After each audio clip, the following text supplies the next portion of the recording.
a Reconstructionist task is to help us understand the world and the challenges of our world through a Jewish lens. I'm Lauren Graybell Herman. I'm the rabbi at SAJ, Judaism That Stands for All. In the fall of 2022, I decided to focus my high holiday sermon on mental illness, mental health, stigma, and shame. This was directly connected to my own personal experience with my own child. In January of 2020, my life, John's life, and Nadiv's life were changed forever when our oldest child, Mint, told us that he was having active thoughts of suicide. I was there with both of my children, one of whom is an adult who had a very, very challenging sort of mental health addiction journey. The other is my neurodiverse ADHD kid. And it was, for me, sitting there with my kids, it was really very moving. A lot of us went to her afterwards and said, hey, could the congregation, could SAJ be a place where people feel a little more free to talk about mental health? Inspired by her sermon, Rabbi Lauren and SAJ members organized to form a mental health and resiliency task force. It was always in my hope that we would form a task force around this issue, because in order to make that manifest, it's not going to just be me. I think the rabbi is there to inspire and then allow the community to find its way to figuring out exactly what that looks like. So I'm Emily Shapiro. I'm a marriage and family therapist in practice in New York City. My name is Elena Shahom. I'm a social worker by training. Wanted to be on the task force because there are a lot of people in our community that suffer. I've had many mental health struggles myself. My son is on the autism spectrum. The rest of the people are PhDs, MDs, LSCW, and I consider myself MP, mental patient. My name is Kathy O'Keefe.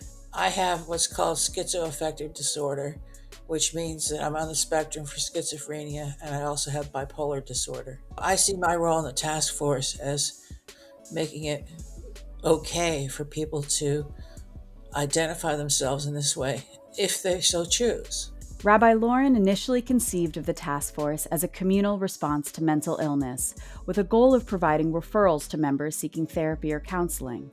But after a collaborative, lay-led process, the work quickly expanded into promoting positive mental health for the whole community. The task force has brought in guest speakers, organized a forest bathing retreat, and through the contributions of its diverse members, they have begun to positively impact the community in some unexpected ways. One of the committee members raised the issue of alcohol, which, of course, wine is so central to everything we do, and she had a request that we have more non-alcoholic beverages. I noticed that at all the SHA events, they have wine. Anything like an art opening or a book talk, they always have wine.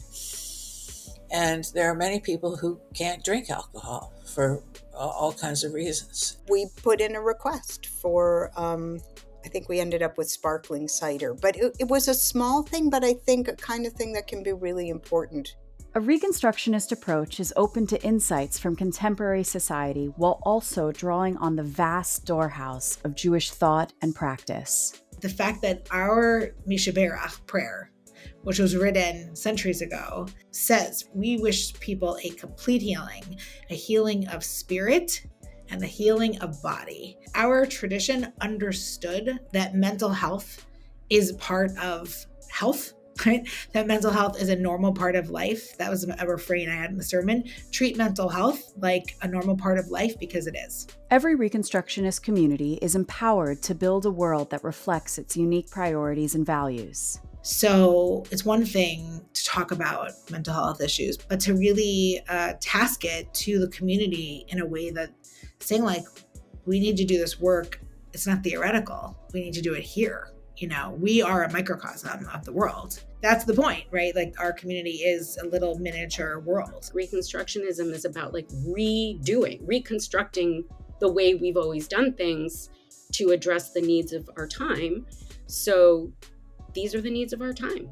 Reconstructionism helps individuals find and create their own pathways towards meaningful Jewish living. There's an ownership feeling, right? It's not like, oh, we come to see what the rabbi is going to tell us today, although we do, because she's very thoughtful and smart, but there is a sense of like, this community, we all have ownership of this community, and therefore I think responsibility for it, right? Being part of the task force feels like I have much more of an investment, responsibility. It's impacted me because I feel like this is a place where I can actually get something done, and rather than just talk about it, it's a place where I can do something positive that may help the situation. I am very proud to be a Reconstructionist and to approach Judaism from a Reconstructionist perspective.